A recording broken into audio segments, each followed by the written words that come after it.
ये पूरी बिल्डिंग ऐसे नहीं आने वाली। जी जी जी। ये बिल्डिंग का फर्स्ट इग्निशन पॉइंट ये है जी। तो ये पहले नीचे जमीन टिल्ट दोस्त होगा। होगा, फिर ये ऐसे ऐसे करके बिल्डिंग नीचे आएगी। ये डिज़ाइन किया हुआ है, ये अपने आप अपने हिसाब से नहीं गिरने वाले हैं। जी। इसको हमको जहाँ चाहिए वहाँ वहीं हम गिरा गिरेंगे। रहे जी। हैं। We can mark the area on the ground okay. Where this is going to come, कहाँ टच होगा वो भी हमको मालूम है, क्या होने वाला है वो भी हमको आइडिया है। हम लोग 6 महीने से काम कर रहे हैं, ये ऐसे ही नहीं कर रहे। जी। इस पर काफ़ी मैन आवर्स लग चुके हैं, काफ़ी दिमाग लग चुके हैं। हमने ये कपड़ा तकरीबन 120 किलोमीटर कपड़ा आया है जी। Because of blast. The induce vibrations जो रहेंगे आर 1/10 द लेवल। 5 सेकंड में इनको नीचे आना है, 9 सेकंड में ये एक्सप्लोजिव जितने हमने डाले वो एक साथ इग्नाइट हो जाएंगे। 100 करोड़ का इंश्योरेंस लेके रखा है हमने। या it's a D day 2:30 PM इन द आफ्टरनून। Okay. That will not be even 2:29 और not be even 2:31। It has to be 2:30। ये किसी पंडित जी से मुहूर्त निकलवाया गया? I am 100% confident. कुछ बिल्डर्स होते हैं जो बिना किसी लीगल प्रॉपर परमिशन के बड़े बड़े टावर्स खड़े करते हैं, लेकिन फिर कुछ लोग होते हैं जो इन इलीगल टावर्स को ज़मींदोज़ करते हैं, यानी गिराने का काम करते हैं। तो ऐसी एक कंपनी है एडिफाइज इंजीनियरिंग, और उसके फ़िलहाल जो इंजीनियर साहब हैं हमारे साथ हैं, उत्कर्ष मेहता जी। तो उत्कर्ष जी से हम जानने की कोशिश करेंगे कि फ़िलहाल यहाँ पर कैसी तैयारी चल रही है।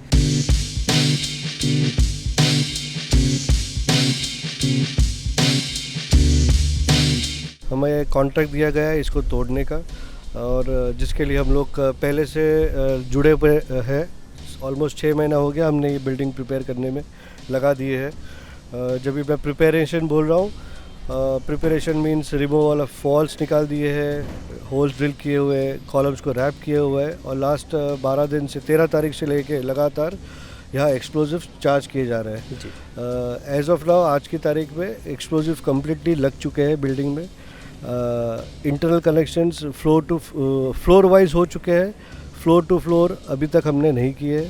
और जो फाइनल कनेक्शन ऑब्वियसली वो लास्ट दिन पे 28 तारीख को 1 घंटे पहले होगा जी। सो अगर आज की बात करेंगे तो चार्जिंग जो एक्सप्लोजिव्स हमको होल में डालने हैं, जो तकरीबन 9640 होल्स है, वो डल चुके हैं। सो कल से हमारा टारगेट है ये internal connections as well as floor to floor connections करना। ये 2 दिन चलेगा। उसके बाद next day there will be a final check right from ऊपर से नीचे टीम जाएगी 5 जन की, और एक एक कनेक्शंस एक एक होल्स वापस रीचेक हो गए। और फाइनली 28 को ये फाइनल जो कनेक्शन करना है to the point of blast, मतलब जहाँ से बटन प्रेस होगा वहाँ का फाइनल कनेक्शन वो 12 बजे के बाद होगा 28 अगस्त को। 28 ठीक है। को। ये तो आपने अपने बिल्कुल इस तरीके से समझा दिया कि इंजीनियरिंग के स्टूडेंट्स को समझ आ जाए कि यहाँ चल क्या रहा है। एक बिल्कुल ही लेमैन लोग होते हैं जिनको नहीं पता कि इवेंचुअली कैसे टावर गिराया जाता है, तो उसमें प्रोसेस वाइज कैसे कैसे होता है, थोड़ा सा अगर आप समझा पाएँ। ये आसान भाषा है। डिमोलिशन काफ़ी तरीके से हो सकता है।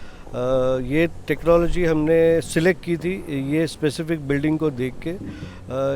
सिलेक्शन के काफ़ी बेसिक 3 रीजंस होते रादर। एक तो सेफ्टी, कॉस्ट और टाइम। ये 3 पैरामीटर्स को डिसाइड करते हुए हम एक टेक्नोलॉजी डिसाइड करते हैं फॉर अ स्ट्रक्चर। तो इस टेक्निक में होता क्या क्या है एग्जैक्टली? ये टेक्निक में basically centre of gravity, structure का कोई भी स्ट्रक्चर खड़ा है उसका एक ग्रेविटी का सेंटर रहता है। अगर वो सेंटर से उसको शिफ्ट किया जाए तो उसको नीचे आना है। और हम लोग हमारी भाषा में बोलते रहते हैं ग्रेविटी नेवर स्लीप्स, कि उसको 24 घंटा काम करना है। तो अगर वो थोड़ी भी शिफ्ट हो गई है तो उसको वो स्ट्रक्चर को नीचे आना ही है। अभी हम वो कितना शिफ्ट करते हैं वो हिसाब से उसका टाइम डिसाइड होता है। थोड़ा करेंगे शायद उसको 2 घंटा लगे नीचे आने को, ज़्यादा करे तो उसको और कम समय वो नीचे आ सकता है। सो हम लोग ये ग्रेविटी से we play with the gravity because we know कि वो कभी धोखा नहीं दे सकती है, उसको उसका काम करना ही है। But taller the structure it is better, क्योंकि उसको खुद का सेल्फ वेट मिलता है नीचे आने के लिए। So it helps gravity more to get the structure. तो बड़े ऊंचे स्ट्रक्चर को गिराना आसान रहता है ये टेक्नोलॉजी के क्योंकि बेसिक साइंस तो सेम रहा, फिजिक्स सेम रहा, इंजीनियरिंग सेम रहा, इट विल मोर सपोर्ट, क्योंकि उसको और वेट मिल रहा है नीचे आने का. जी. So taller the building better for us. हाँ, उस पर लोगों को फिर जैसे आसपास के लोगों को एक दिक्कत है, एक परेशानी रहती है कि कहाँ भी जाएगा. But this is been so planned meticulously. ये ऐसे ही नहीं हुआ. It is a big engineering job. There are lots of engineers behind the complete designing of this. Indian as well as foreign consultants were involved. CBRI जो अपने research institute है, उन्होंने भी काफ़ी इस पे अंडरस्टैंडिंग की है. हम लोग 6 महीने से काम कर रहे हैं, ऐसे ही नहीं कर रहे. इस पे काफ़ी मैन आवर्स लग चुके हैं, काफ़ी दिमाग लग चुके हैं, काफ़ी inputs from across the globe लोगों ने इस पे इनपुट्स दिए हुए हैं. मैं आपसे इतना जानना चाहूँगा उत्कर्ष जी, ये जो टावर्स हम पीछे देख रहे हैं, ये दोनों टावर्स हैं जिनको गिराया जाना है, ये आपको पता है. करेक्ट. ये किधर को गिरेंगे एग्जैक्टली? जब ये गिराए जाएंगे इवेंचुअली, तो ये किधर को जाएगा टावर? मतलब लोगों का यही डर है कि कहीं ये इधर को ना आ जाए, ATS वालों का डर है कि ये उधर को ना चला जाए. Correct. तो इवेंचुअली जो आप कह रहे हैं कि माइन्यूट डिटेलिंग हुई है और एकदम नैनो उस पर नाप लिया गया है कि कहाँ को टावर्स जाएंगे, ग्रेविटी कैसे काम करेगी, तो ये कैसे गिरेंगे exactly? सर, ये डिज़ाइन किया हुआ है. ये अपने आप अपने हिसाब से नहीं गिरने वाले हैं. इसको हमको जहाँ चाहिए वहाँ हम गिरा रहे हैं जी. ये as per our technical collaborators we can mark the area on the ground where this is going to come. So that's why we are saying we are confident on what we are doing. मतलब आपका ये कहना है कि जितने area में हमने सोचा है उसके बाहर एक ईंट भी नहीं जाने नहीं जाएंगी. कहाँ टच होगा वो भी हमको मालूम है, क्या होने वाला है वो भी हमको आइडिया है. सी, दिस इज ऑल इंजीनियरिंग. ऐसे नहीं है ये जस्ट बैठ के हमने बोल दिया हाँ भाई गिरा देंगे, बारूद लग गया, वो आ जाएगा, ग्रेविटी अपना काम कर लेगी. नहीं, ऐसा नहीं है. तो थोड़ा सा अगर आप बता पाएं किधर को जाने वाले हैं. It is we have taken the fall towards the road side. ये रोड पे जा खड़े हैं towards the road and little there is a diversion towards ATS side, because एक ही वो जगह है हमारे पास प्लॉट पे जहाँ हमारे पास जगह है. सो और जो अपने 9 मीटर के एस्टर 2 एस्टर 3 है, हमको उससे दूर रखना है फॉल को. So there is a little direction. I would not say ये इंचेस पे होंगे कि इतना, मतलब जो अपने को शायद फिजिकल आँख से समझेगा भी नहीं, आपको मुझे भी शायद ना समझे, बट वो ऐसे ब्लास्टिंग होगा, ऐसे डिलेड से ब्लास्टिंग होने वाला है कि उसको वो परफेक्ट जगह पे आके बैठना है. वो ऐसे किधर भी नहीं जाके बैठेगा, because we have decided where it has to come and it is jointly decided by all the consultants, all brains behind this design कि ये कैसे नीचे आएगा. तो फिलहाल जो आपने एक्सप्लोजन लगाया भी है, इसमें एक्सप्लोजन कौन सा यूज़ होता है एग्जैक्टली गिराने के लिए? These are explosive. We call them as shock tubes. Then we call them as DF, मतलब detonating fuse. Then there are emulsions. Now this emulsions are basically वो explosives है as per Indian laws, जो हम लोग mines में use करते हैं. Now mines में जो ब्लास्टिंग होता है that is very severe blasting, जो मुझे बिल्डिंग में उसका 1/10 भी पावर नहीं चाहिए. मतलब बिल्डिंग ऐसी है कि उसके लिए बहुत कम क्वांटम ऑफ एक्सप्लोजिव्स लगेगा. Since this is a tall building, that is why the quantum is more. But जो हम एक्सप्लोजिव्स यूज़ कर रहे हैं वो ना कि जो माइंस में यूज़ होते हैं, which are severe explosives which creates a lots of energy, because उसको रॉक तोड़ना है. ये कंक्रीट है, दोनों में बहुत गैप है. ये बिल्डिंग को ध्वस्त करने के लिए वो एक्सप्लोजिव्स ही इनफ है कि हमको ये एक्चुअल जो core explosives as per Indian laws है उसकी ज़रूरत भी नहीं है. So we kept on assuring the team, RWAs, everyone, that don't take consider it as 3,500 kilo explosive हो रहा है. ये बिल्डिंग टॉल है इसलिए हो रहा है. अगर बिल्डिंग छोटी होती शायद वो 500 किलो में हो जाता था. तो मतलब ये जो हम खबरों में पढ़ते हैं कि इतने किलो, इतने टन एक्सप्लोजिव लग गया, ये है वो है, तो ये उस लेवल का ख़तरनाक एक्सप्लोजिव नहीं है जिसको इंडियन लॉज के तहत एक्सप्लोजन माना जाए, आप ये कह रहे हैं? नहीं, बिल्कुल नहीं है. ना ही ऐसा कुछ आपको एक्सप्लोजिव से कोई भी डैमेज बिकॉज ऑफ एक्सप्लोजिव्स होगा. दैट इज़ 0% चांस कि ये एक्सप्लोजिव से इस पे कोई भी इम्पैक्ट आ सकता है. जो इम्पैक्ट की बात कर रहे हैं हम लोग, जो भी वो एक्सप्लोजिव्स फटने से जो डेब्रिस डिस्पर्स होगी उससे जो डैमेजेस हो सकते हैं वो एक क्राइटेरिया है सोचने का. But explosive as a whole उससे कुछ नहीं होने वाला है. हाँ, आवाज़ बिल्कुल आएगा when we ignite it. First 2:30 बजे एक अराउंड 9 सेकेंड्स आपको आवाज़ सुनाई देंगे और नेक्स्ट 5 मिनट में the structure will be grounded. तो कितने 5 सेकेंड्स में, 5 सेकंड में ये पूरे 32 दूना 64 और ये 64 फ्लोर एकदम से नीचे आ जाएंगे 5 सेकंड में। 5 सेकंड में इनको नीचे आ रहा है। 9 सेकंड में ये एक्सप्लोजिव जितने हमने डाले वो एक साथ इग्नाइट हो जाएंगे और एक मतलब वो फ्रैक्शंस ऑफ सेकंड्स में, मतलब मिली सेकंड्स के डिले में इग्नाइट हो रहे हैं। अपने को मालूम भी नहीं पड़ेगा कि ऐसे हो रहे हैं। वो होने के बाद एक बार स्ट्रक्चर ब्लास्ट हो गया फिर वो नीचे आना चालू हो जाएगा। तो ये यहाँ पे हर फ्लोर पे एक्सप्लोजन लगा है? हाँ, ये आप जो वाइट दिख रहे हैं, वाइट वाले, these are the floors which are covered with in complete with explosive. जो फ्लोर कवर्ड नहीं है वो एक्सप्लोजिव उधर नहीं लगे हुए। ओके, तो ये कोई डिजाइन नहीं है वाइट वाला, ये ना वो जिस फ्लोर पे पूरा कवर होता जा रहा है वो वाइट से ढका है। I can take this platform. ये वाइट और ब्लैक का कोई कॉन्सेप्ट नहीं है। ठीक। हमने ये कपड़ा तकरीबन 120 किलोमीटर कपड़ा आया है जी। किसी की कैपेसिटी नहीं थी इतना मैन्युफैक्चर करने की। सो और हमारे शॉर्ट पीरियड में जो हमको चाहिए था, so we had to select 2-3 vendors कि भाई आप भी दो, आप भी दो, आप भी दो। वो सिलेक्शन में अगर आपके पास ब्लैक रेडी है तो आप ब्लैक दीजिए, आपके पास वाइट रेडी है तो वाइट दीजिए। That is the only concept. उनका थिकनेस जो जिसके लिए ये जिसका काम है इसका, इट्स ऑलमोस्ट 130 GSM मटेरियल, 130 से लेके 500 GSM thickness of material has been used at various levels. So हमारा क्राइटेरिया वही है और काले भी वही क्राइटेरिया के हैं, ब्लैक भी वही क्राइटेरिया। अच्छा, मतलब जो फ्लोर हो रहा है ब्लैक कपड़ा है तो ब्लैक से ढक दिया, वाइट है तो वाइट। जो कपड़ा हमको अवेलेबल जो मिला, हाँ, हमारा कंसेप्ट है कि हमको ये स्पेसिफिक थिकनेस वाला कपड़ा चाहिए। अभी जो जिसने जो जल्दी बना के जो बेचते गए वो आते गए वो लगते गए। सो ऐसा कोई कॉन्सेप्ट नहीं है कि ब्लैक कुछ अलग है वाइट कुछ अलग है, ये कोई कॉन्सेप्ट नहीं है। तो आपकी तरफ से अभी कितना % काम हो चुका है? We are done 100% in terms of charging. We are done. I told you अभी 3 दिन हमको और चाहिए आज के बाद, जिससे final checks floor to floor हमको कनेक्शन करना बाकी है। वो फ्लोर टू फ्लोर कनेक्शन होगा नेक्स्ट 2 दिन में, चेक होगा एक बार। Then 1 more day we will use final check के लिए ऊपर से नीचे, और 28 को अगेन एक चेक होगा और लास्ट कनेक्शन होके we can press the button. 12 बजे के बाद, रात के दोपहर के 12 बजे के बाद ही वो फाइनल कनेक्शन होगा, जहाँ हम लोग मेक श्योर करेंगे कोई एक भी बंदा ह्यूमन हो या एनिमल हो। We are also talking with Noida authority for animals also, कि कुछ रन किया जाए कोई प्लेटफॉर्म, कोई गाड़ी जो उनकी टीम में हो, ताकि अगर स्ट्रे डॉग्स है वगैरह उनको भी वहाँ से ये एरिया से इवैक्यूएट कर देवे। Whatever best we can do we'll do it. Of course human तो रहेंगे नहीं, बट एनिमल्स ऑल्सो हम लोग ट्राई करें जो भी बेस्ट कर रहे कि इवैक्यूएट हो जाए। मेरा आखिरी 2 सवाल है आपसे कंसर्न्स को लेकर।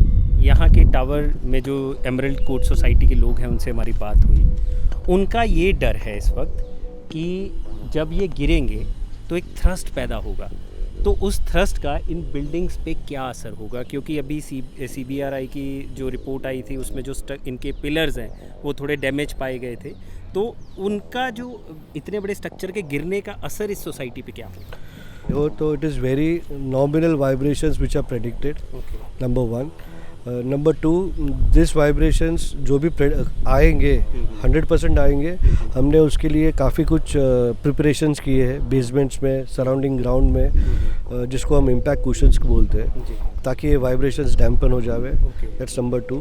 Number 3, Noida as a city is prone for seismic zone 4, तो उसके जो वाइब्रेशंस रहेंगे और हमारे because of blast the induced vibrations जो रहेंगे are 1/10 the level, 1/10। Okay. So तो मतलब ये सोसाइटी जितना झेल सकती है उसका 1/10 झटका इसको झटका लगेगा। ये पूरी बिल्डिंग है, अगर ये स्ट्रक्चर है, ये पूरी बिल्डिंग ऐसे नहीं आने वाली। जी जी जी। ये बिल्डिंग का एक फर्स्ट इग्निशन पॉइंट ये है जी। तो ये पहले नीचे जमीन दोस्त होगा, फिर ये ऐसे ऐसे करके बिल्डिंग नीचे आएगी। So the impact on the ground of the whole structure is not going to be at one point. उसको 6 seconds मिल रहे, 6 seconds in terms of engineering और structural calculation, it is a huge time. Okay. ताकि एक साथ ये vibration generate ना होवे, create ना होवे, और इसलिए वो डिज़ाइन में भी उसका ध्यान रखा गया है कि ये वाटरफॉल तो एक एक पॉइंट वाइज वो नीचे आते जावे, ताकि वो वाइब्रेशन ही कम आवे। Plus we have impact cushions, plus you are designed as per seismic zone 4। So I've requested both the societies that please don't worry about it. We are very confident nothing is going to happen. तो इसकी insurance भी आप लोगों ने करवा Yes, बिल्कुल। 100 crores का insurance लेके रखा है हमने। This is always a safety margin. We do it for every project. ऐसे नहीं इसके लिए किया है। 100 crores for the collateral damage and 2.5 crores for any underground pipeline. ये जो मलबा गिरेगा कल को, जब ये नीचे आ जाएंगे टावर, इसको यहाँ से क्लियर आउट होने में कितना वक्त लगेगा, और एटमॉस्फेयर पे ये जो पूरा क्लाउड उठेगा डस्ट का, उसका क्या असर रहेगा इनकी हेल्थ? सर, ये cloud dust is the only negative thing about this technology. जी. Apart from that, there is nothing which is negative on this technology.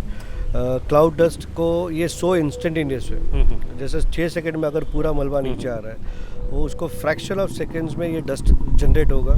और ये वो फ्रैक्शंस में आप फायर टेंडर्स लगाइए, बारिश आ जावे, कुछ भी कर लीजिए, you can mitigate it by 2% और 3%. 97% उसको होना ही है. वो कुछ भी कर लो, आप उसको कंट्रोल नहीं कर सकते. ये 50 साल से लोग ट्राई कर चुके हैं, but they every time it has been failed. There is no theory that to control this dust.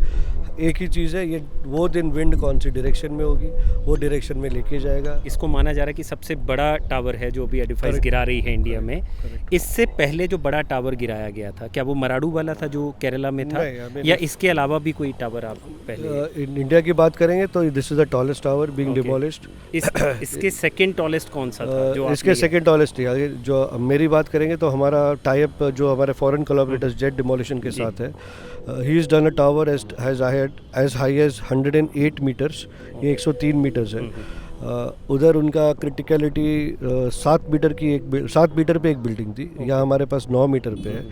And मैंने खुद ने वो ब्लास्ट फिजिकली जाके देखा है. जोहान्सबर्ग में था. Bank of Lisbon was the project, and it was so immaculate. It was glass cladded building. ना कुछ ग्लासेस को हुआ है, कुछ भी ना वहाँ इंश्योरेंस क्लेम हुआ है. So with that and then we saw Kochi coming down in the perfect manner envisaged. Maradu या कोची मराडू. सो वो भी परफेक्टली उसको जैसे सोचा था, जहाँ चाहिए था वही लेके आए थे. तो we are very confident on this job also as a team. We have, तो मतलब ऑलरेडी 108 मीटर का जोहान्सबर्ग में गिरा चुकी है जेट डेमोलिशन, और बिल्कुल सब सही रहा, एकदम परफेक्ट. कोची में भी बिल्कुल सही रहा, और हम आशा करते हैं कि ये भी बिल्कुल सही रहेगा जैसे आप बता रहे हैं कि जो एरिया आपने सोचा है वहीं जाने वाला. आशा आपको करनी है, मैं कॉन्फिडेंट हूँ. I am 100% confident. So with I have told this again and again to the societies के please don't worry, we are there. See this insurance and all लेना ज़रूरी है, बट हमको हमारे काबिलियत पे काफ़ी भरोसा है. So everything is sorted from your side. For us we are very sorted. We are just waiting for a clearance that we press the button on 28th. Yes, of course, everyone is in for the date, but still we keeping our fingers crossed. We want to do it on the 28th. We are ready, and we can only request both the societies not to worry at all. Things will go right. I mean, we just want their backing, their prayers with us, that the efforts what we have put for last 6 months goes through, sir. अब society वाले 28 को कह रहे हैं D day. आपकी book में कौन सा दिन कहलाता है ये? No, it's a D-Day. It's a D-Day. Yeah, it's a D-Day. D-Day, 2:30 p.m. in the afternoon. Okay. That will not be even 2:29 or not be even 2:31. It has to be 2:30. ये किसी पंडित जी से मुहूर्त निकलवाया गया है? It's a good time so that people can be evacuated. Okay. We have time after the blast to see the security of the area. Done. So evening now, इसलिए midway रखा है. So that is the only reason of 2:30. But be rest assured, 2:30 the button will be pressed and the building should be down before 2:31. चलिए, बहुत अच्छी बात है. हमारी शुभकामनाएं आपको कि जो आपने सोचा है उसी तरह से हो, किसी को भी किसी तरह का जान माल का नुकसान ना हो, और सब चीज़ें बड़े अच्छे से निपटे, और ये जो लीगल बैटल बहुत वक्त से चली आ रही है उसको एक तरह से दी एंड मिल जाए. और डी डे है 28 तारीख को. 28 तारीख को दोपहर 2:30 बजे, ना 2:29 ना 2:31, 2:30 पे बटन दबेगा और 5 से 6 सेकंड के अंदर ये टावर ज़मीन पर होगा. तो अभी हम देखेंगे, उस दिन भी आएंगे और आपको उस दिन का भी हाल दिखाएंगे, और कोशिश करेंगे उस दिन भी उत्कर्ष जी की खुशी हम नापने की कि जब इनका वो पूरा काम हो चुका होगा. और फिलहाल रेजिडेंट्स की जो शंकाएं थी वो उत्कर्ष जी ने यहाँ पर आंसर कर दी हैं, और हमें लगता है कि शायद ये अब बिल्कुल एक सेफ़ तरीके से ये टावर जो है वो गिराए जाएंगे.